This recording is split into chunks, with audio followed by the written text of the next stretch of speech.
Go home, Windlass. You're drunk. One of the things that sword manufacturers like to do is recreate and reproduce museum original pieces.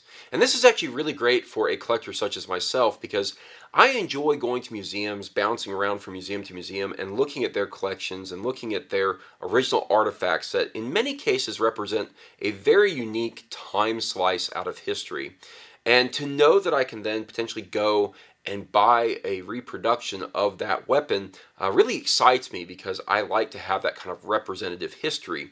Now, for manufacturers themselves, this is also a great benefit because, well, one, they know there's people like myself out there who want to buy a very unique and iconic looking piece, but it's also a great benefit to people who want to make swords but may not have all the skills necessary to design them in such a way that makes them very marketable. And that design element is something that can certainly be seen both in terms of high-end reproductions as well as the lower-end reproductions.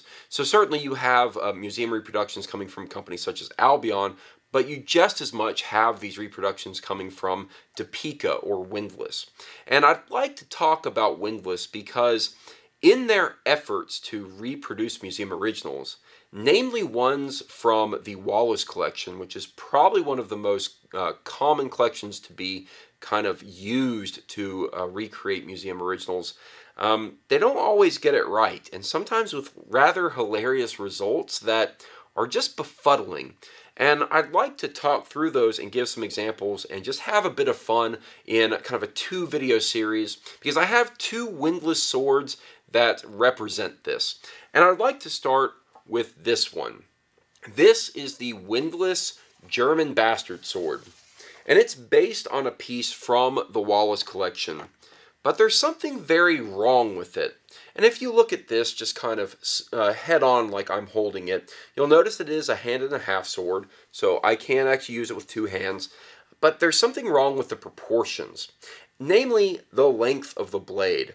Now this is a very interesting thing because it almost looks like a rather short arming sword, and it's a bit heavy for being an arming sword. And it really should feel more like, with a 1.5 hand, that it would be more longsword-esque. It's got a very broad blade, but it kind of short and nubby and doesn't really quite work, and there's just something that feels wrong about it.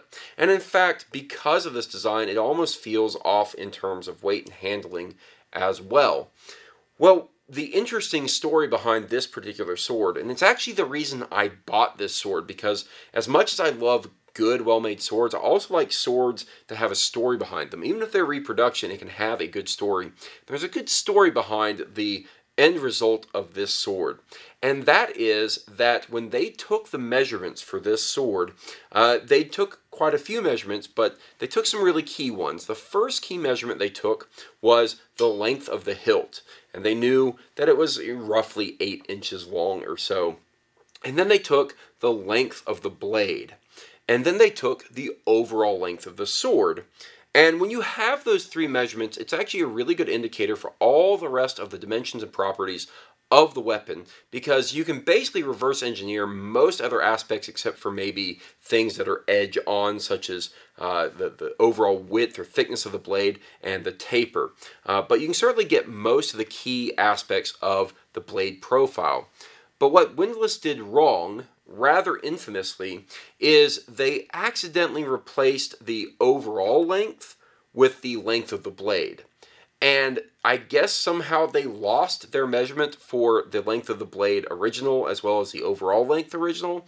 And so they tried to reverse engineer it. And what they've ended up with is a blade that is far too short. If you were to take the overall length of this handle and stretch out this blade a bit longer, which I'm going to do in Photoshop so you can actually see what I'm talking about, the dimensions are just off in the version that they've recreated, but in the museum original, which you can see right here, well, it's absolutely correct. It looks right. It looks more like a long sword, and yet we end up with, well, this abomination. And it's very, very strange. I don't know why they didn't go back and fix this. My guess is no one caught the error until they had made thousands of these reproductions. And some of them they just needed to sell it, And I guess that's exactly what they did. They just went ahead and sold it.